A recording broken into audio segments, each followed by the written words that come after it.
Hey everybody, Scott Barboza for ESPNBoston.com High Schools with our first ever Hockey Chalk Talk. And I wouldn't want to do it with anybody else but Bill Giusti of Needham High School. Bill, welcome aboard.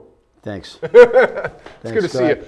Of course, you know Bill and his Needham Rockets year after year. Bay State champions again this year. Always a tough out there and always a perennial Super 8 team. And with the big tournament coming up, big selection meeting on Saturday, we don't want to get too far ahead of ourselves. But Bill, just talk a little about the composure of this team. And you guys lost a lot from last year, but have been able to fill some holes and get some real key contributors. We've lost a couple of guys from last year's team, Sammy Nichols and Tommy Coleman and Scott Atkinson, and of course Chris Joyce was a big loss. But we've got 14 seniors returning. We've got a very solid goaltender in Connor Murray. We've got 4 or 5 solid defensemen, and we've got DJ Walsh, Lucas Davis, a couple of very, very good centermen, and then we've got a bunch of, very, very hard-working forwards. So, we don't know where we're going to go from here. We've got a huge game tomorrow night at Springfield Cathedral. We're playing Springfield Cathedral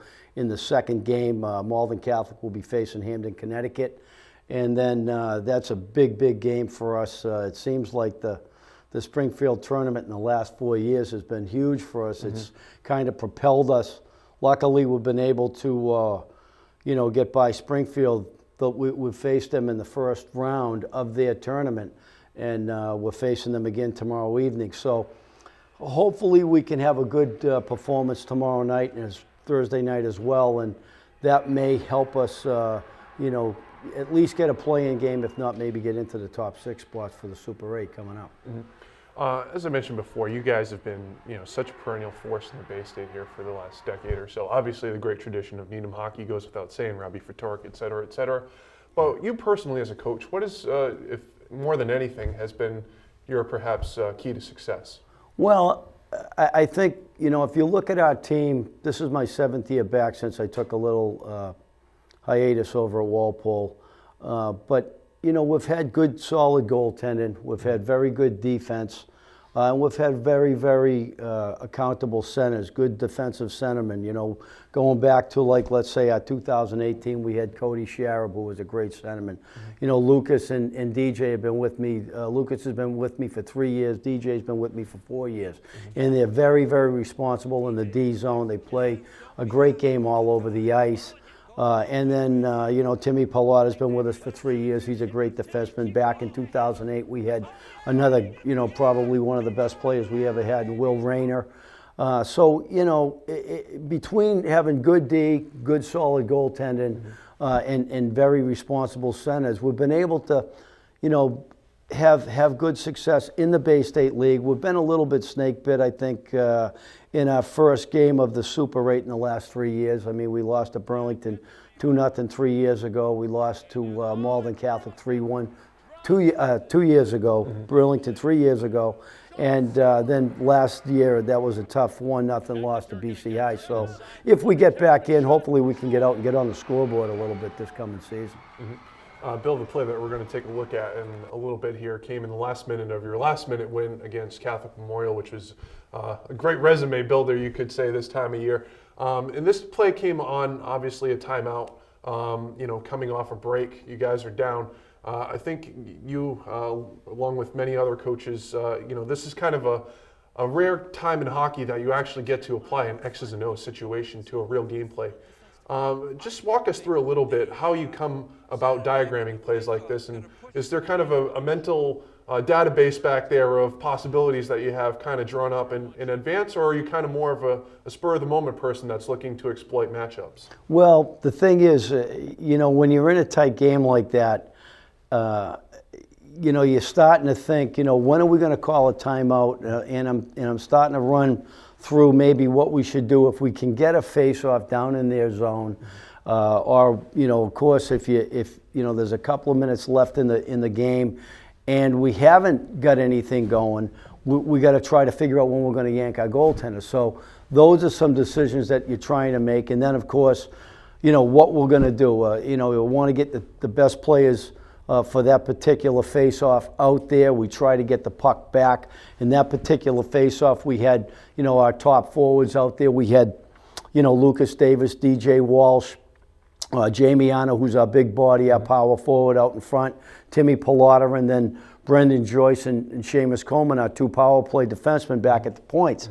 And the most important thing that we kind of stress is to try to have somebody, neutralize the other team's center, get in there, get that face off, and get it back to the points, and then try to outnumber them down low. Go D to D, get a shot through, number one, don't get it blocked.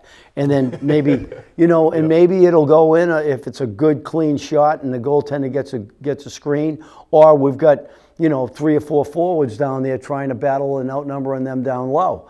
And, we were actually kind of fortunate in this particular situation because this is like the 3rd face-off in this particular sequence.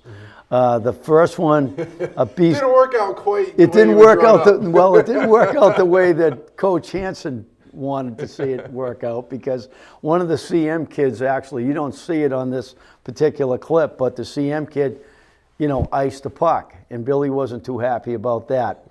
And then the next face-off ended up on a scrum on the boards, and the referees blew the whistle. So this is actually the 3rd face-off that happened on this particular play.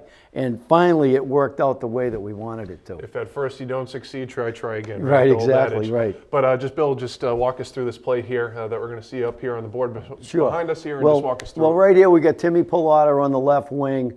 We had Lucas Davis, number 3, at center, and we wanted to get the puck back. And here it is. That's Seamus Coleman with the shot.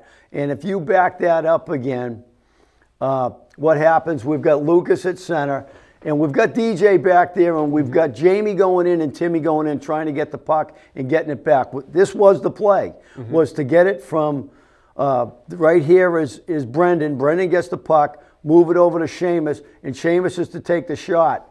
But on the initial play, that's what we had planned on doing. But what happened when Brendan sent it over to Seamus, Seamus did not have a clear shot. And their top 2 forwards was really sagging back. I was kind of surprised they didn't come out with a little more pressure on us. But luckily, Seamus didn't panic. They had really good calm with the puck. That's why they're 2 of our defensemen that are on our power play. And he sent it back over to Brendan.